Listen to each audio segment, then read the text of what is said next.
A new United Nations report says most of displaced people in Yemen are women and children. Despite government commitment to the truce, Houthi militias continues to escalate on various fronts.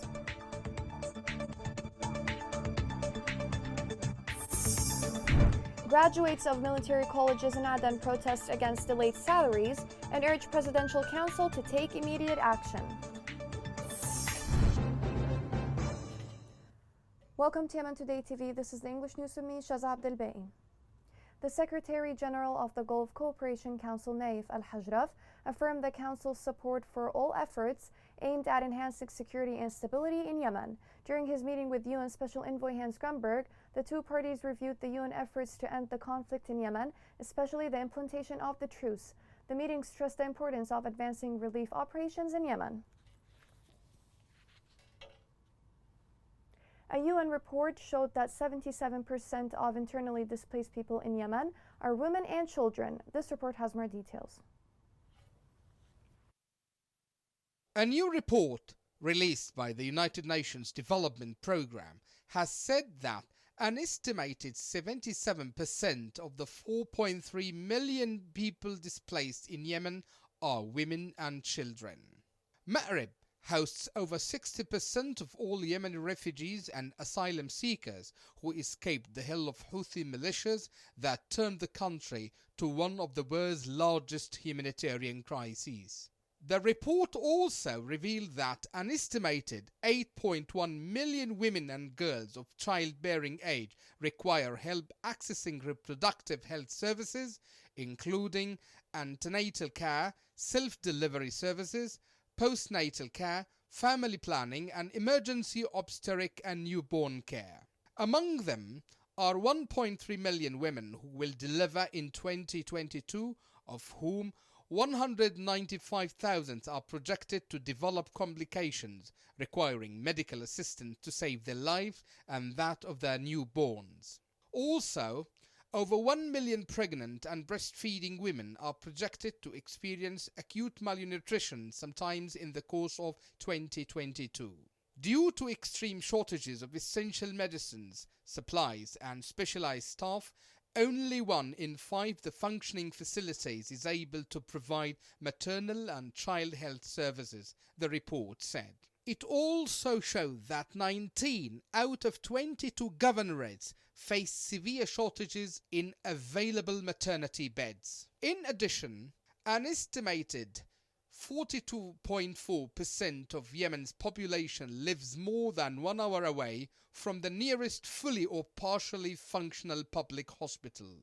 The United Nations report said women and girls also suffer disproportionately from gender-based violence, poverty, and violations of basic rights. Therefore, an estimated 6.5 million women and girls will require services to prevent and address gender-based violence in 2022, it expected, adding that such services remain overstretched across Yemen and completely absent in some hard-to-reach areas. Also, the United Nations report expected that the cumulative impact of conflict and deprivation has also taken a heavy toll on the mental health of Yemenis, particularly its women and girls, stressing that an estimated 7 million people require mental health treatment and support, but only 120,000 have uninterrupted access to these services. Suffering of displaced people in Yemen doesn't seem to see an end. Nothing can alleviate their struggle but a cessation of war. Government forces said the Houthi militia committed 41 violations of the truce in the western coast. On the other hand, media sources reported that the Iran-backed Houthi militia set up missile launchers in 3 border governorates with Saudi Arabia. According to the sources, the missiles launchers were installed in Hajjah, Saada, and Al-Jawf. The Chief of Staff General Saghir bin Aziz warned that the Houthis have only 2 options. He outlined that the Houthis will either leave the arms to negotiate as political components or the army will solve the battle. The Chief of Staff warned that the militia is considering this as an opportunity to rearrange their ranks and mobilize more capabilities. The Minister of Foreign Affairs, Ahmed bin Mubarak, repeated the government's commitment to implementing the truce despite the continued Houthi violations. Bin Mubarak called on the international community to pressure the Houthis to maintain the truce. Bin Mubarak expressed a disappointment at the Houthi militia continued violations. The Yemeni government revealed the militia collected 90 billion riyals from oil products since the truce.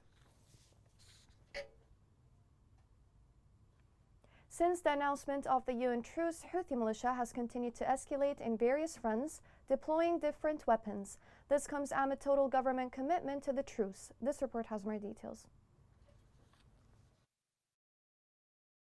According to UN Special Envoy Hans Grunberg, a 2-month renewable ceasefire between the warring parties in Yemen is holding, presenting the potential of a durable solution. The first statewide ceasefire in 6 years began with the start of Ramadan and includes provisions to enhance civil and commercial travel across the war-torn Arab nation. The UN envoy viewed the move as a window of opportunity for pursuing peace. He stated that the coalition, which supports the internationally recognized government, Houthi opposition forces, the region as a whole, and the international community, must maintain continuous commitment to guarantee that the truce holds and becomes a turning point toward peace. He highlighted encouraging facts since the truce began on April 4th, including a significant decrease in violence and civilian casualties, no confirmed airstrikes, more fuel flowing through the Hodeidah region's ports, and preparations for commercial flights from Sanaa's airport, which the Houthis control.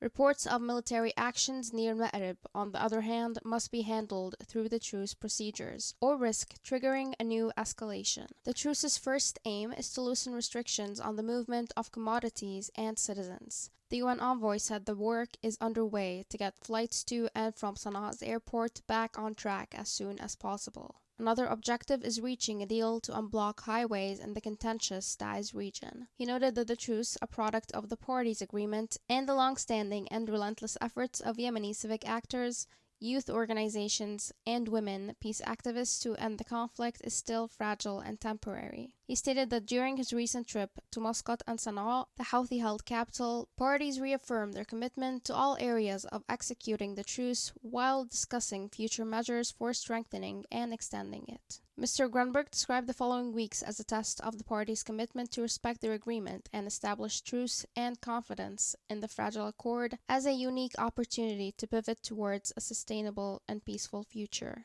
Yemen will require the international community's help now more than ever to find an inclusive, peaceful, and long-term solution to the crisis.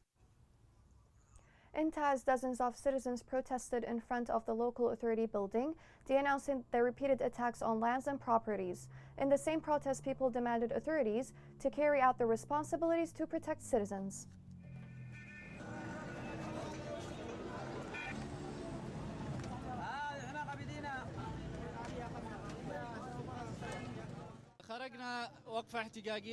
We came out in a protest because we were exposed to attacks on our houses. At the 25th of Ramadan, armed gangs have committed burglary on our homes, which caused panic to our children and our wives. They did so to force us to sell our gardens, which were built in the year 2012, and we refused to do so. They pressured us by the force of weapons. Graduates of military colleges organized a protest in the capital, Aden. They called on the local authorities and Presidential Council to organize their administrative and financial conditions in the security and military institutions. The graduates carried signs expressing their demands that they are guaranteed by the constitutions.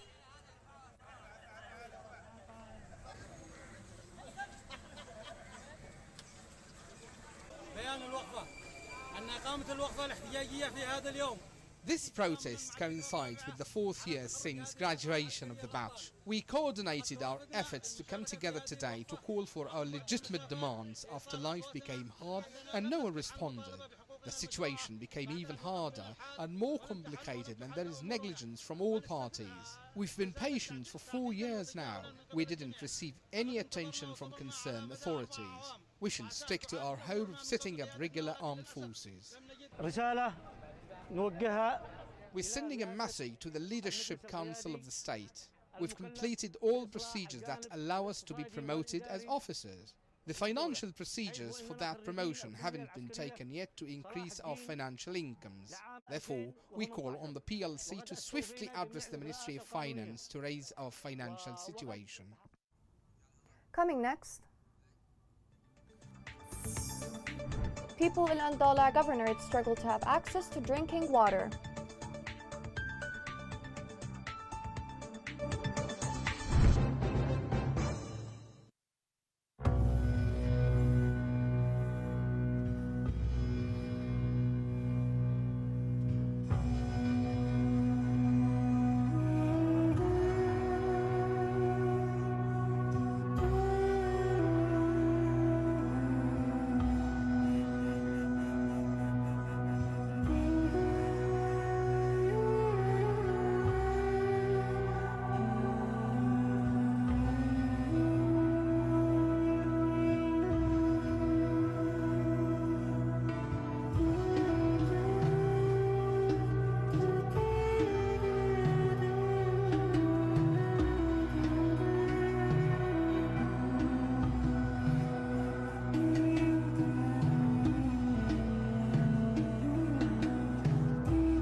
Welcome back. UNICEF said it has delivered safe drinking water by truck to IDPs and families living in open and very high-risk areas. The UN organization said more than 190,000 individuals had access to clean water in Yemen in 2022.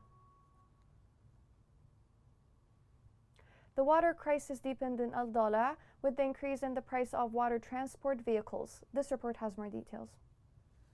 A suffocating water crisis in the Houthi militia-controlled areas, especially in Al Dala Governorate, where the price of water tank exceeded 100,000 riyals amid continual living crises in the governorate since the militia took control over it by gun force.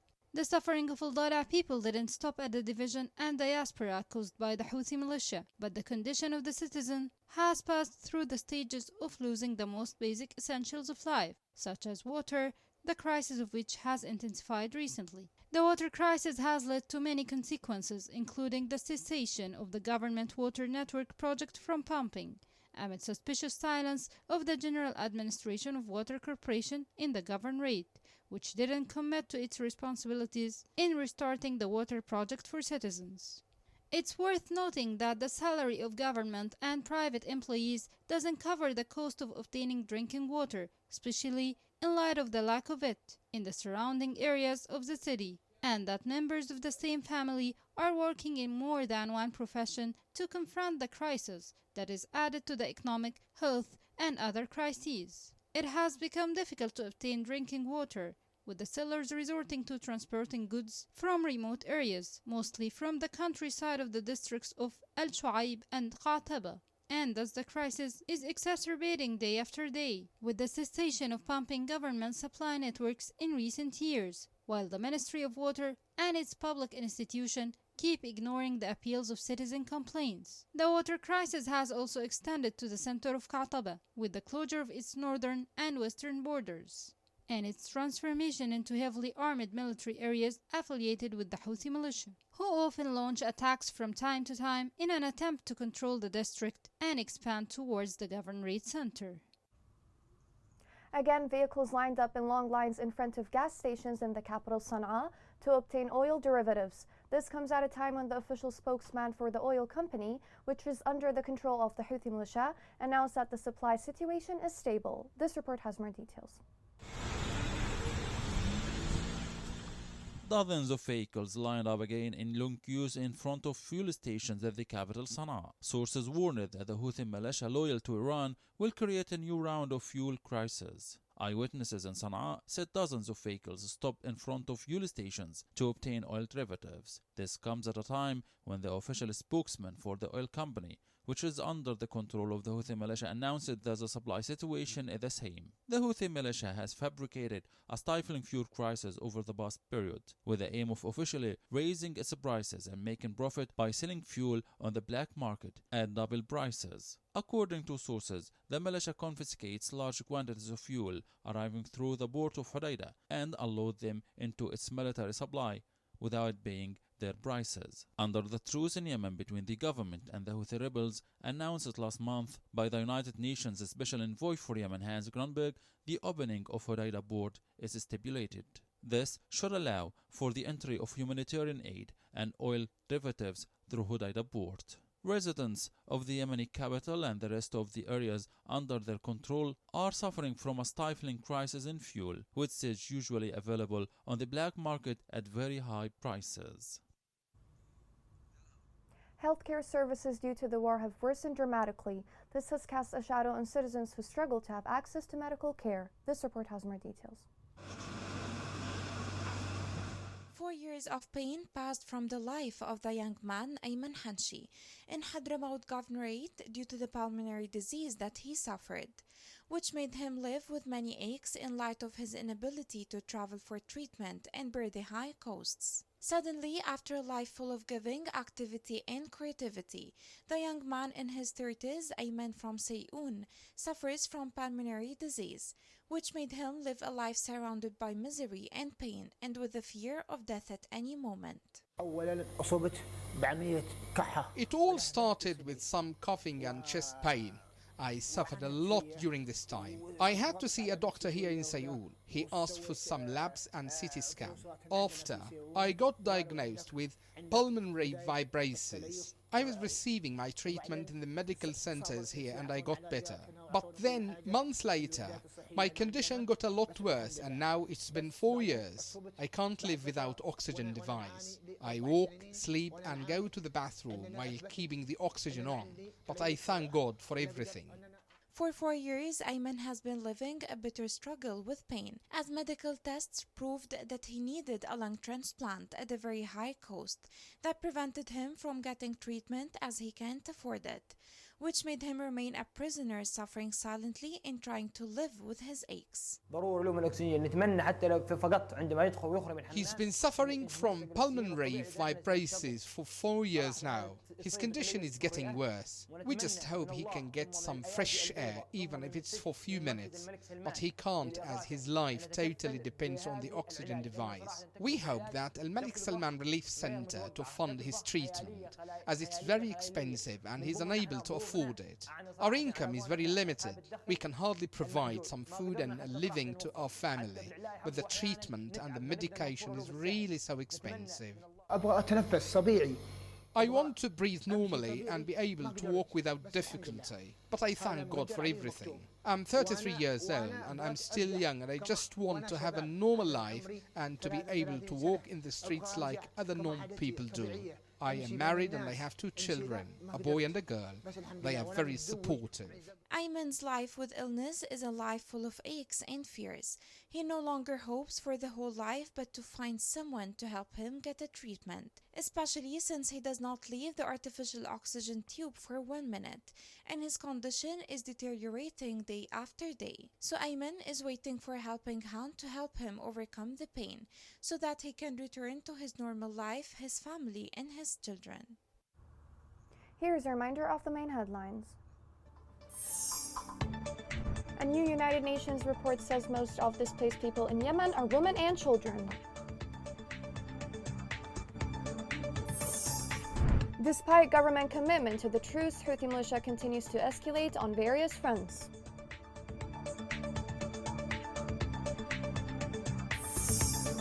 Graduates of military colleges in Aden protest against delayed salaries and urge Presidential Council to take immediate action. This is the end of the news. Thank you for watching.